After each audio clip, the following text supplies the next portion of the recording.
Beyonce pumunta sa bahay ni Edo para makisalo. Tita Ellen, kinatawa naman ito. At yan ang tatalakayin natin ngayon dito. Bago yan, isang maganda at pagpalang araw muli sa ating mga kalingap dyan. At kung ikaw ay bago lang dito sa aking munting YouTube channel, huwag kalimutang mag-like at mag-subscribe. Lalong-lalo na sa ating mga kalingap na sina Kuya Bal at Kuya Rab.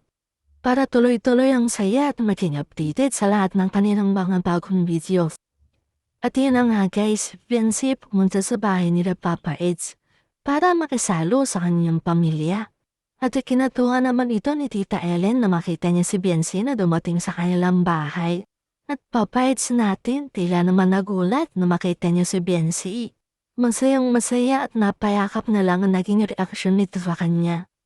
Makikita at kitang-kita talaga sa Kuya Eds natin kung sino talaga nagbibigay sa kanya ng kasiyahan.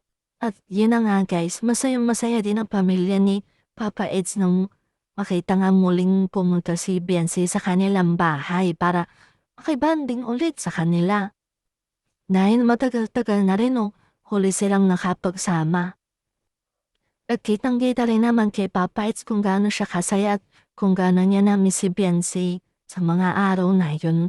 At isa pa wala naman din ako nakikitang masama kung magpunta ulit si Beyonce sa kanilang bahay dahil siya naman ay welcome anytime kahit anong oras pa niya gusto yung makapunta dito. Dahil siya naman ay welcome na welcome din sa pamilya ni Papa Eds, di ba po? Katunayan yan wala rin namang problema sa kanila dahil sila nga ay boto kay Beyonce para kay Papa Eds. At suportado din naman nila ang mga ito sa lahat ng bagay.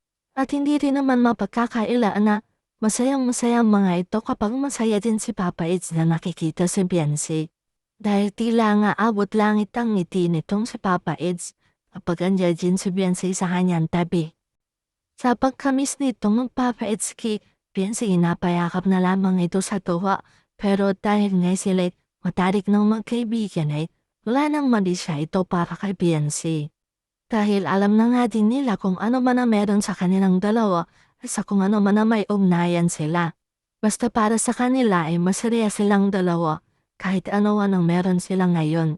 At masaya na rin naman sila Tita Ellen ngayon sa kung ano nakikita nila sa kanilang anak at kay Beyonce ngayon dahil nakikita naman nila na masaya talaga ang dalawang ito kahit maging magkaibigan lang sila. At sa palagay ko naman mas okay na din siguro na ganito ang maging pakikitungo nila sa isa't isa kaysa sa dati na para bang tila lagi nape-pressure sila dahil merong camera.